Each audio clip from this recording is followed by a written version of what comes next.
Hello po mga guys. Muli po, may pakikita na naman po ako sa inyong video. Ito po ang batong bantiling. Tingnan niyo po. Kung kayo po ay nakakinig na nito o nakakita. Wait, kung hindi man po ay ito po yun. Pakikita ko po sa inyo mga guys. Ito po ang batong bantiling.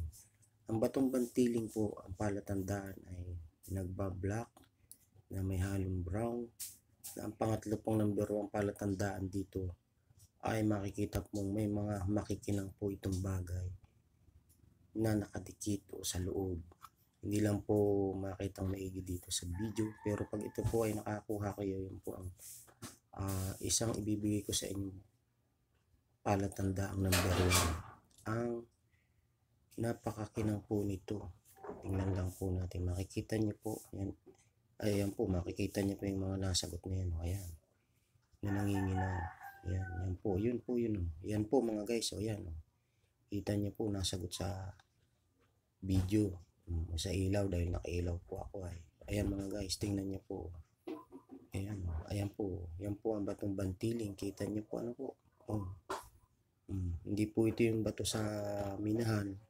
Ito po ay batong bantiling. Yan po ang batong bantiling. Yan, tingnan nyo po. Masdan nyo po mga guys. Yan. Yan po. Ito rin po ay kung masiswertehan yung makakuha ay may maliit din po nitong batong bantiling nito. Ito lang pong hawak ko ay medyo malaki.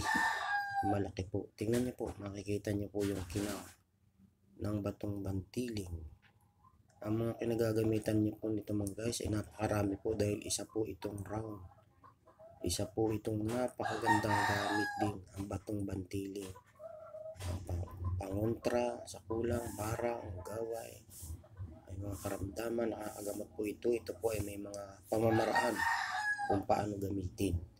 Ito rin po ay nagbibigay ng swerte, ang batong bantiling. Marami rin po itong gamit. Ginagamit po ito sa mga negosyo. Pampaswerte po ba? Yan po ang batong bantiling.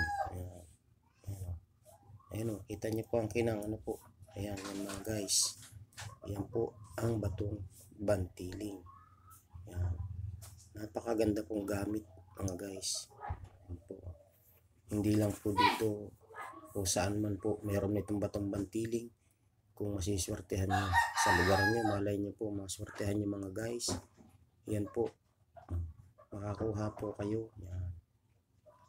Kung maliit pa makuha nyo, ito po ay magandang daladala sa katawan. Kung ganito naman po kalaki, sa pinakita ko sa inyo, sa bahay ho, o kung ano man pong nag-use yung gamit nyo, napakaganda po nito. Yan. Kaya kung mayroon kayo nitong iniingatan, ay napakaganda mga guys. Yan, siguro po nagkaroon kayo ng kaunting kaalaman sa kung paano gamitin ang batong bantiling. Hanggang sa muli po mga guys, at sa mga susunod ko pang video.